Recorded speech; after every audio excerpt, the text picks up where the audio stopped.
बच्चों, जैसा कि आपको पता है हमारा पाठ चल रहा था सिल्वर वेडिंग और किताब है बेतान और कक्षा 12 और विषय हिंदी। ठीक है, और ये इसी के में ये पार्ट 3 है, आप इसको देखें। पार्ट 3 है सिल्वर वेडिंग के दो जुमले जो हुआ होगा तथा सम हाउ इन प्रॉपर के आधार पर इस कहानी के कथानक को संक्षेप में लिखिए। अगला देखो, प्रश्न को अलग अलग तरीके से पूछेगा लेकिन प्रश्न का उत्तर सेम एक ही होगा। सिल्वर वेडिंग कहानी का सारांश लिखिए, 2014 में आया है। और ये वाला दो जुमले जो हैं, जो हुआ होगा समहाउ इन प्रॉपर वाला जो है, इसका कथानक जो है 2011 में संक्षेप में लिखिए वाला। तीसरा देख, अथवा करके फिर पूछ सकता है, सिल्वर वेडिंग कहानी का सारांश लिखिए तथा फिर यशोधर बाबू के व्यक्तित्व के में कौन कौन सी बुराइयां थी जो उन्हें उनके परिवार से अलग कर देती हैं।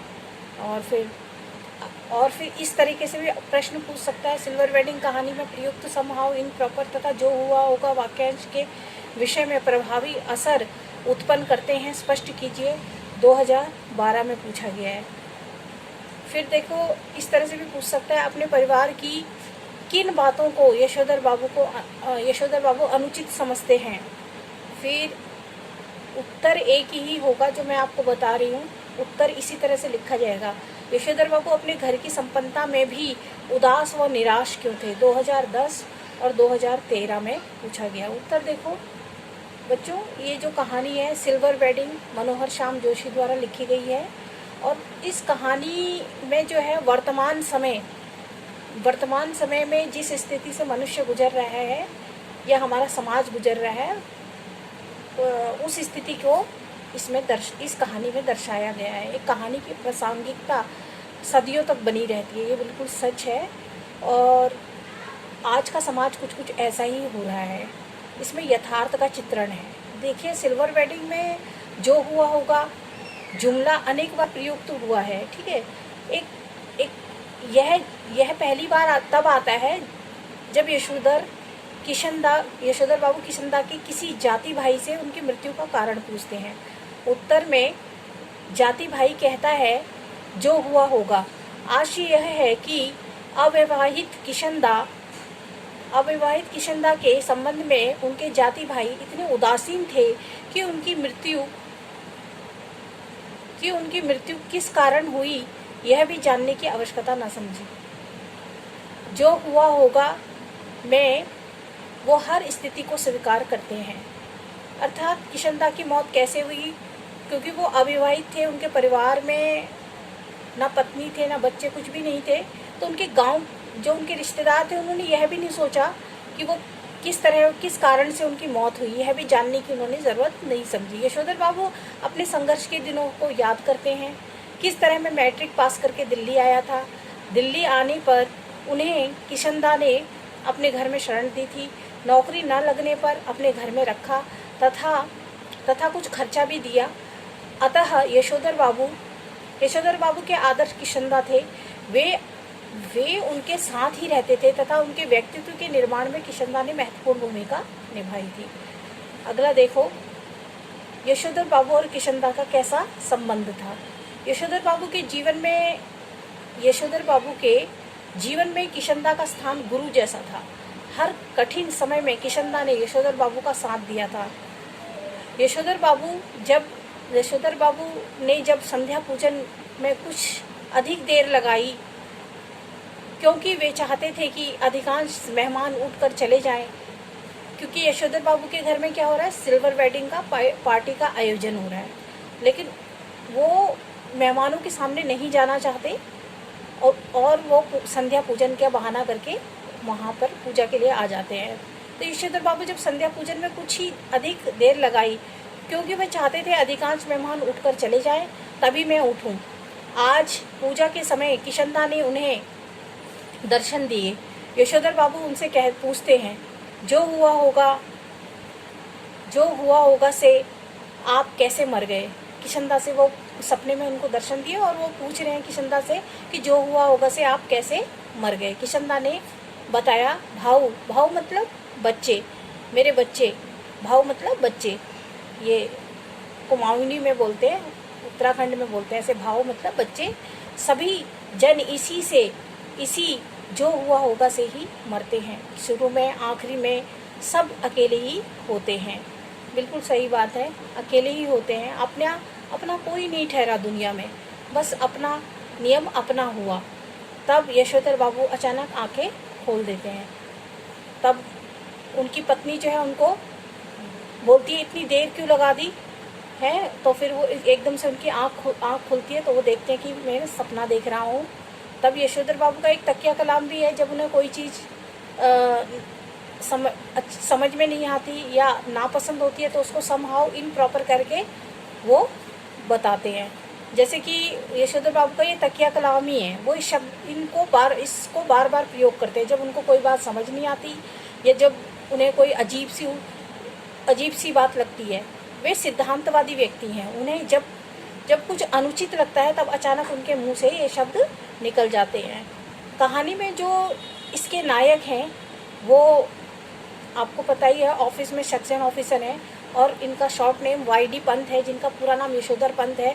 इनकी शादी को जो है 6 फरवरी 1947 का दिन को जो है 25 वर्ष पूरे हो गए। यशोधर बाबू की शादी की सालगिरह है और ऑफिस में लोग उन्हें बधाई देते हैं क्योंकि आज उनकी सिल्वर वेडिंग है। विवाह के 25 वर्ष होने पर मनाए जाने वाला आयोजन सिल्वर वेडिंग कहलाता है। जो ऑफिस में नए लड़के हैं वो उनसे मजाक करते हैं और पार्टी करने के लिए कहते हैं, परंतु यशोधर बाबू को ये चोचले पसंद नहीं है। उनके कपड़े, उनके जूते, आज के ज़माने की सारी चीज़ें उन्हें समहाउ इम्प्रॉपर लगती हैं। उनका ये तकिया कलाम भी है। ऑफिस के लोगों के कहने पर वो क्या करते हैं, 10 का नोट चाय पीने के लिए दे देते हैं और बोलते हैं कि हमारे लोगों में ये कस्टम नहीं होता।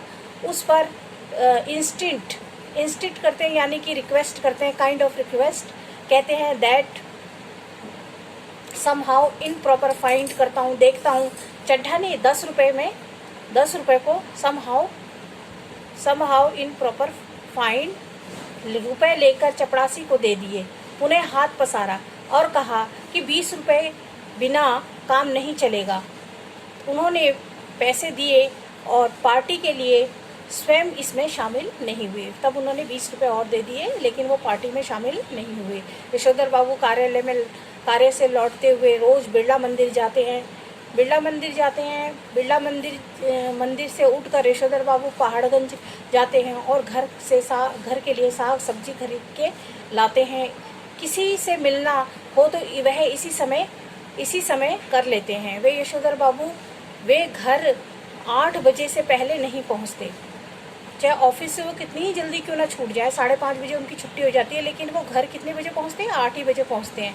यशोधर बाबू के परिवार में किसी से नहीं बनती।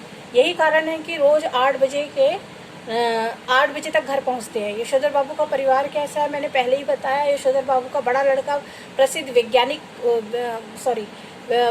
विज्ञापन का संस्था में 1,500 रुपये प्रति माह पर लग गया है। दूसरा बेटा दूसरी बार IAS की परीक्षा दे रहा है। पिछली बार एग्ज़ाम क्लियर होने पर भी उनके बेटे ने ऑफिस ज्वाइन नहीं किया था, यह बात भी उनकी समझ में नहीं आती। तीसरा बेटा स्कॉलरशिप लेकर अमेरिका चला गया है। चौथी बेटी है उनकी, शादी के लिए प्रस्तावित लड़कों को मना कर देती है तथा डॉक्टरी की शिक्षा के लिए अमेरिका जाने की बात कहती है। यशोधर बाबू पारिवारिक तरीके से खुश भी हैं, परंतु उन्हें परायेपन की भावना, गरीब रिश्तेदारों की उपेक्षा के प्रति उपेक्षा की भावना उन्हें सहन नहीं होती। यशोधर बाबू की पत्नी भी उनके विचारों के विरुद्ध है। उनका संस्कारी रूप उनकी पत्नी को नहीं रुचता और यशोधर बाबू की पत्नी बगैर बाहों का ब्लाउज और उनकी बेटी जीन्स और टॉप, रसोई के बाहर पत्नी का दाल भात खाना, ये सब उनको समहाउ इम्प्रॉपर लगता है। यशोधर बाबू की इच्छा है कि समाज उन्हें बुजुर्ग माने, उन्हें सम्मान दे और मेरे बच्चे मेरा सम्मान करें और हर बात में मुझसे सलाह लें। वे नहीं चाहते कि मैं जो कहूँ बच्चे उसे पत्थर की लकीर समझे, किंतु यह उचित नहीं कि जो मन में आए सो करे, हमसे पूछा भी ना जाए। वो चाहते हैं कि मेरे बच्चे कुछ काम करने से पहले मेरे से सलाह लें, लेकिन ऐसा उनके बच्चे नहीं करते हैं। निष्कर्ष, जैसे कि नई पीढ़ी और पुरानी पीढ़ी के बीच के वैचारिक अंतर को इसमें दर्शाया गया है। इस पाठ में पारिवारिक मूल्यों के विघटन का यथार्थ चित्रण है कि परिवार में बनती नहीं है, इसका विघटन का कारण भी जो है यही है। इसका बिल्कुल ऐसा लग रहा है जैसे सजीव वर्णन किया है, और आधुनिक युग की समस्या का चित्रण इसमें मिलता है। ये जो पार्ट है अब आपका समाप्त हो गया, तीसरा पार्ट। उसमें जहाँ तक जो भी चीज़ महत्वपूर्ण, जो भी चीज़ इम्पोर्टेंट थी मैंने आपको करा दी है। आशा करती हूँ अब आप इसको घर में अच्छे से इसको कॉपी पर लिखेंगे और बार बार इसको पढ़ेंगे, जिससे कि ये आपको याद हो जाएगा। कॉपी में अच्छे से लिखेंगे और जिससे कि आपको याद होगा। और एक चीज़ मैं साथ साथ बताना चाहती हूँ, एक आप विचार आपके साथ शेयर करना चाहती हूँ। हमारे भाग्य हमारे कर्मों से निर्मित होता है, इसलिए जो लोग सफल होना चाहते हैं उन्हें चाहिए कि वह भाग्य के नहीं स्वयं की मेहनत के भरोसे रहें। जैसे कि बच्चे, अगर हम पढ़ेंगे तभी हमारे नंबर अच्छे आएंगे और हम पास हो जाएंगे। ये नहीं कि हम बिना पढ़े ही सोचें कि हमारे अच्छे नंबर आ जाएंगे, हमको अच्छी जॉब मिल जाएगी, ऐसा नहीं है। दूसरा, दुर्भाग्यशाली लोग हमेशा अपने अतीत में हुई बुरी घटनाओं और गलतियों के बारे में ही सोचते रहते हैं और उसी में ही अपना सारा समय बर्बाद कर देते हैं। इसलिए बच्चों, जो आज महत्वपूर्ण है, आज इम्पोर्टेंट है, उसी के लिए जो है आप उसी में जो है अपना ध्यान केंद्रित करें। धन्यवाद।